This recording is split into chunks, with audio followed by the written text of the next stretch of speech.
सभी को सुप्रभात।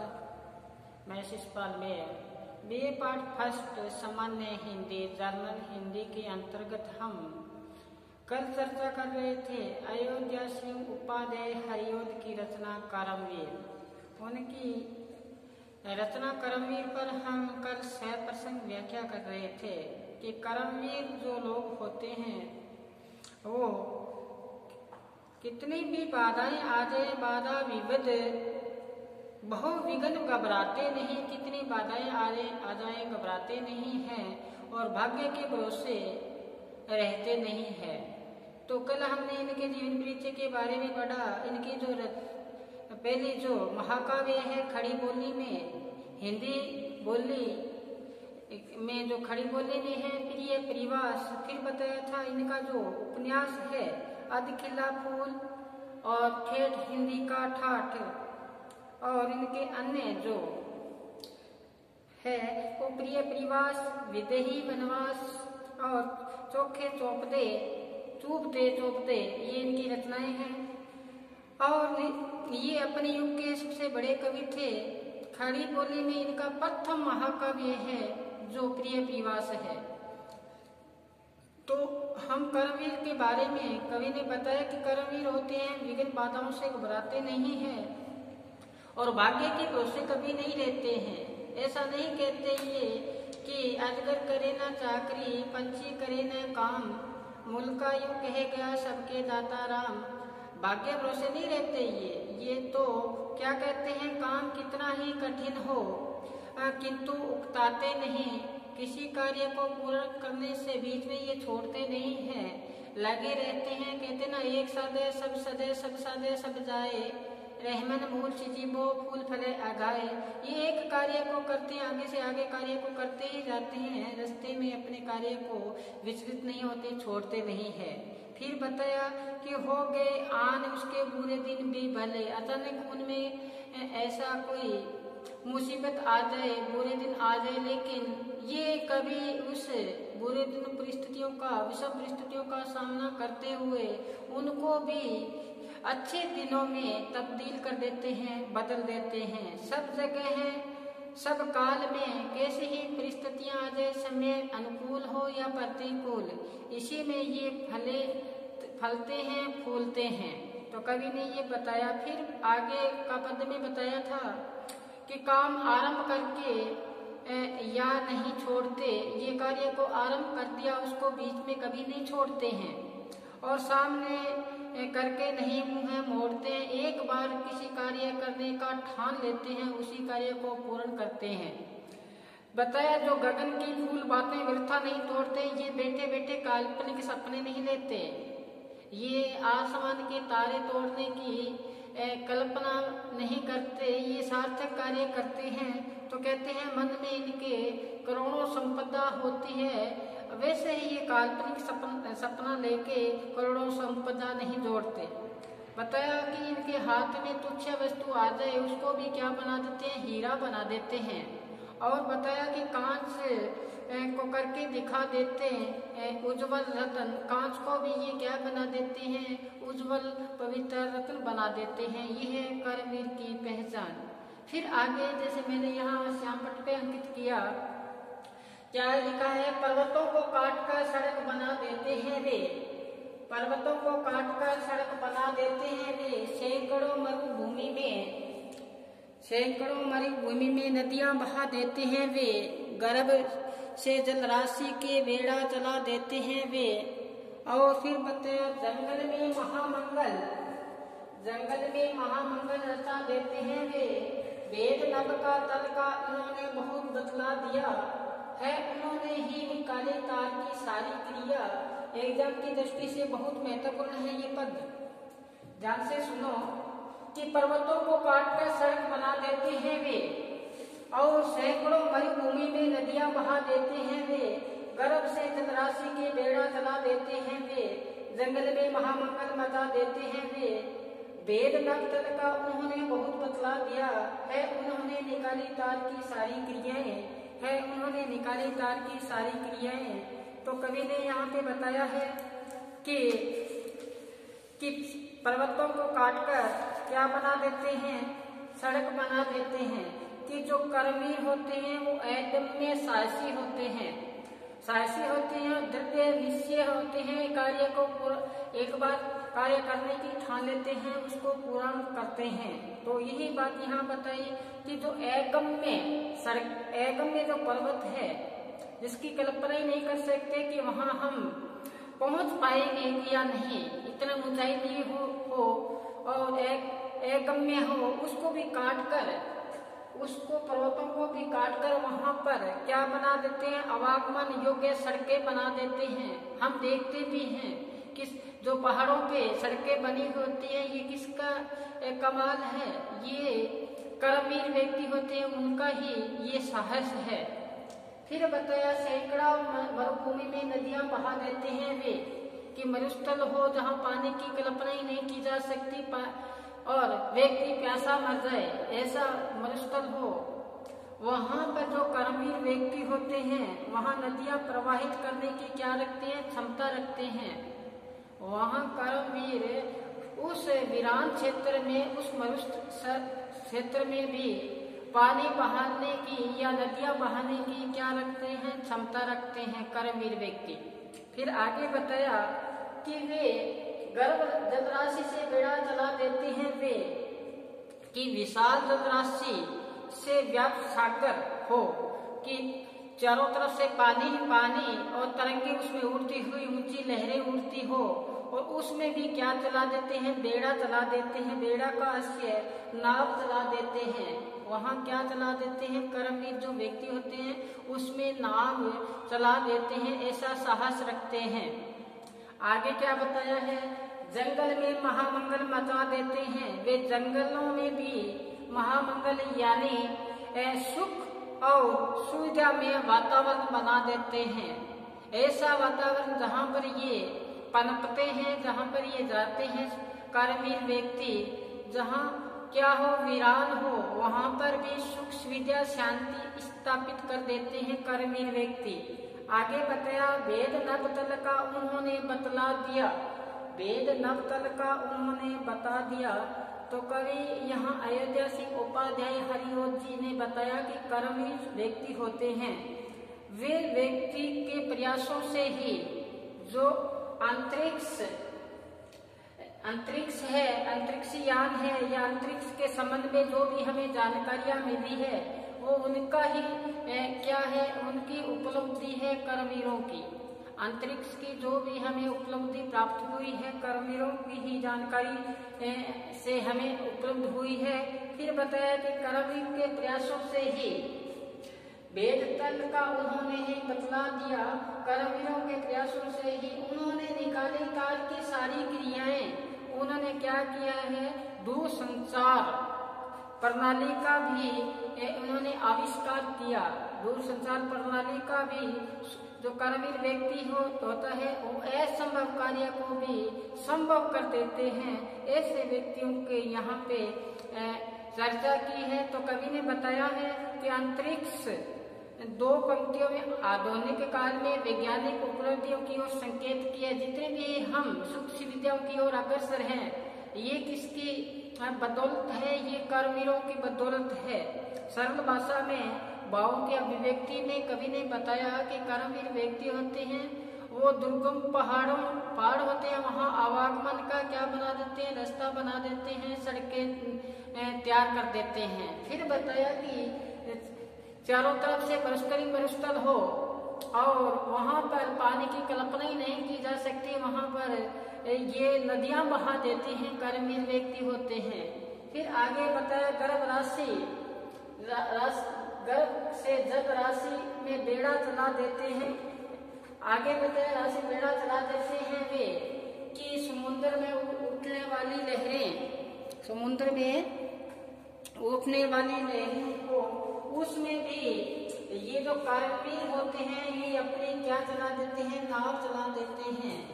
फिर बताया कि चारों जंगल में महामंगल मचा देते हैं वे, वीरान क्षेत्र हो वहां पर भी सुख शांति का जो वातावरण है वो उपस्थित कर देते हैं।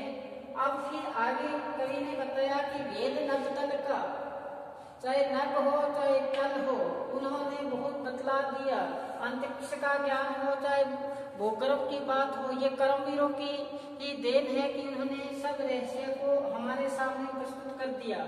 उन्होंने निकाले तार की सारी क्रियाएं, दूरसंचार का जो माध्यम है, जितने भी हम सुख सुविधा की ओर अग्रसर हुए हैं, ये किसकी देन बताई है? कर्मवीरों की देन बताई है। तो यहाँ पर कर्मवीरों की प्रशंसा करते हुए कवि अयोध्या सिंह उपाध्याय हरिओत जी ने कर्मवीरों की विशेषता बताई है। और कर्मवीर जो साहसी होते हैं, बाघ भरोसे नहीं रहते, भाग्य के भरोसे नहीं रहते। जैसे मैंने बताया, अजगर करे ना चाकरी, पंछी करे न काम, मुल्कायु कहेंगे सबका दाता राम, इसका ये खंडन करते हैं।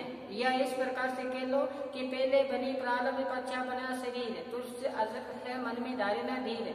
ऐसे जो भाग्य की जो बातें हुई है, उन्होंने यहाँ पे कटाक्ष करते हुए और जो असंभव कार्य है उसको संभव करने का यहाँ पे चर्चा की है। किसके माध्यम से? कर्मवीरों के माध्यम से। आगे एक पद और शेष बचता है, उसकी हम सप्रसंग व्याख्या करते हैं।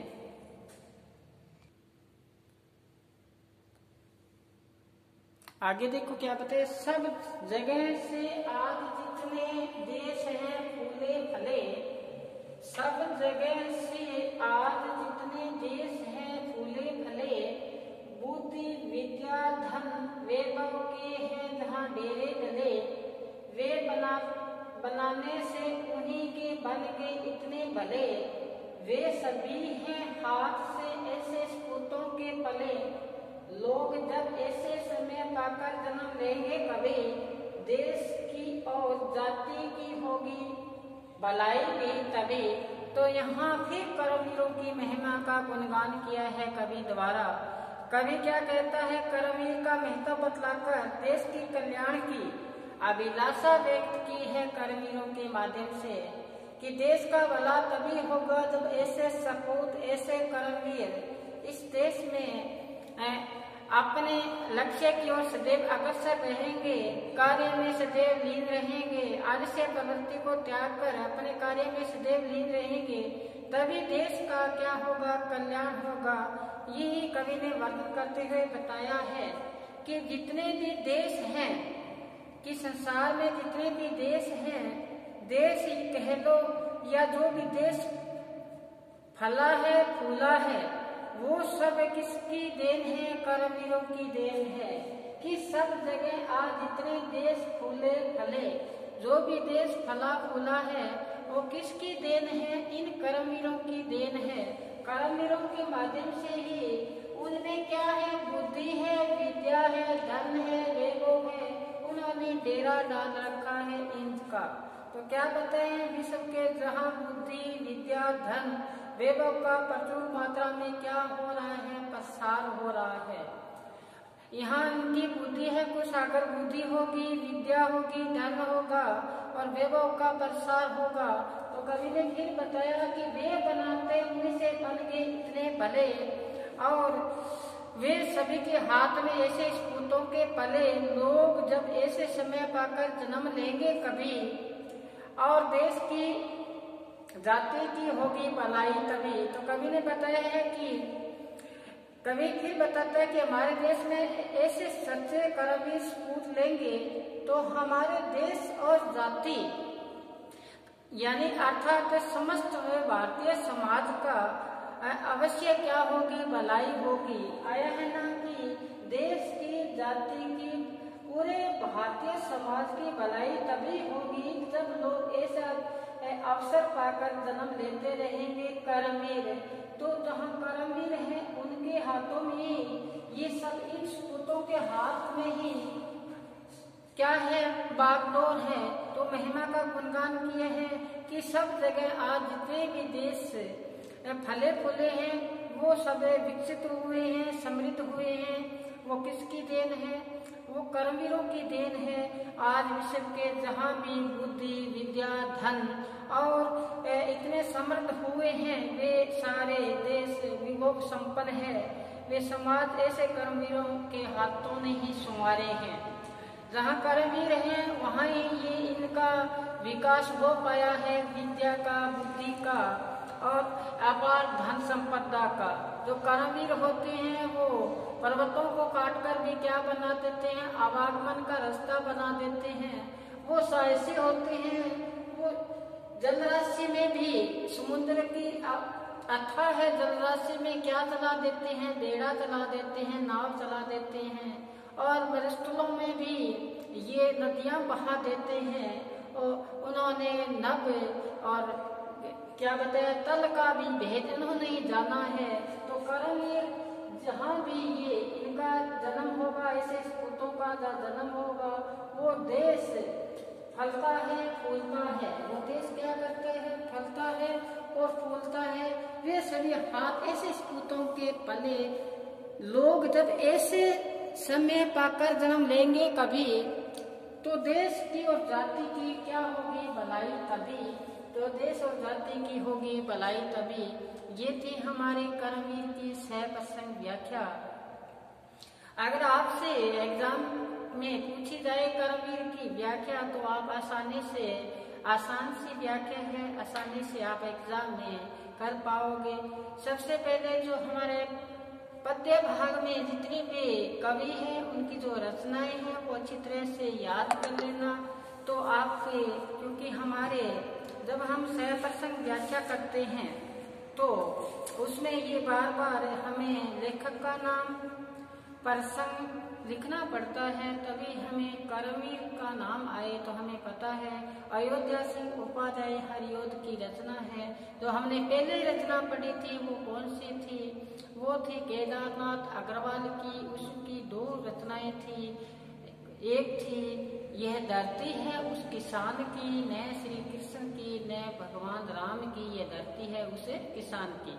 दूसरी रचना थी मैंने उसको जब जब देखा, लोहा बनता देखा, लोहे जैसा देखा, डलते देखा, चलते देखा, मैंने उसको गोली जैसा चलते देखा।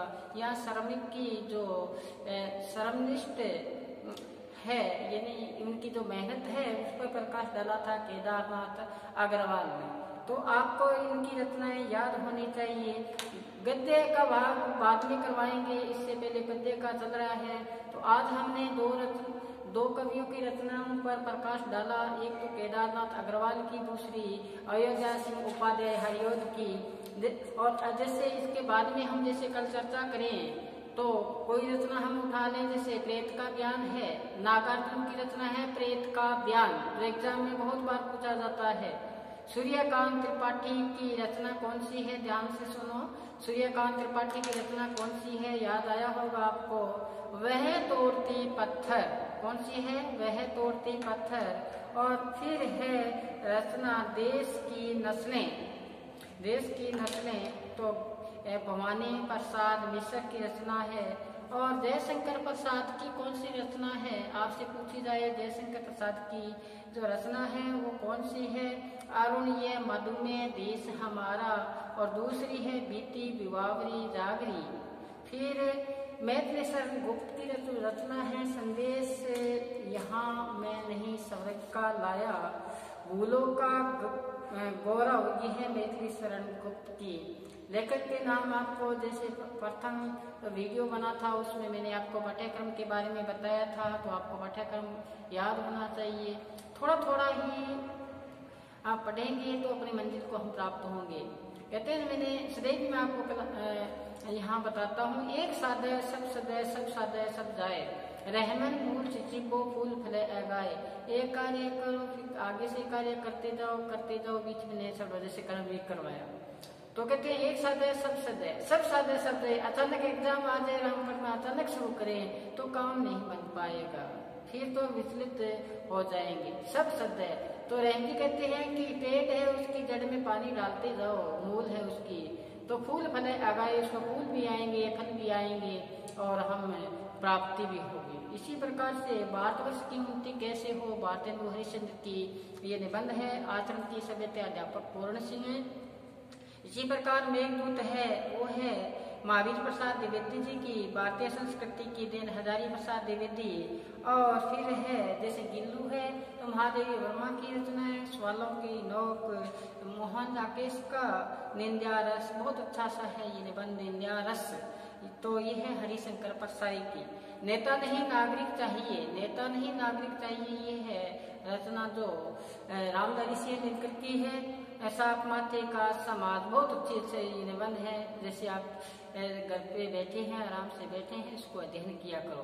मन को अच्छे सार्थक कार्य में लगाए रखो, मन को इसको मन है ना, इसको खाली मत छोड़ो, लगे रहो, अच्छे कार्य में लगे रहो, धीरे धीरे बढ़ते जाओ। और इसी प्रकार से जैसे साफ माथे का समाज अनुपम मिश्र की रचना है, ये है हमारी लिपि के सत्ता भगवंत शरण उपाध्याय। ये हमारा पाठ्यक्रम है, धीरे धीरे हम इस पाठ्यक्रम को पूर्ण करने का जनवरी में इसको पूर्ण करने का हम प्रयास करेंगे। और आप युगम शब्द, शुद्ध शब्द, मुहावरे अच्छी तरह से याद कर लेना, ये एग्जाम में बार बार पूछी जाएगा। तो कल हम चर्चा करेंगे नागार्जुन का प्रेत का ज्ञान, या पढ़ना आप अच्छी तरह से, यह वह तोड़ती पत्थर मैंने देखा इलाहाबाद के पथ पे। तो आप इनको रचनाओं को पढ़ना, जो गत वीडियो बने हैं उनको भी अच्छी तरह से देखना, घर पर रहो, सुरक्षित रहो, पढ़ते रहो। आज बस इतना ही, धन्यवाद।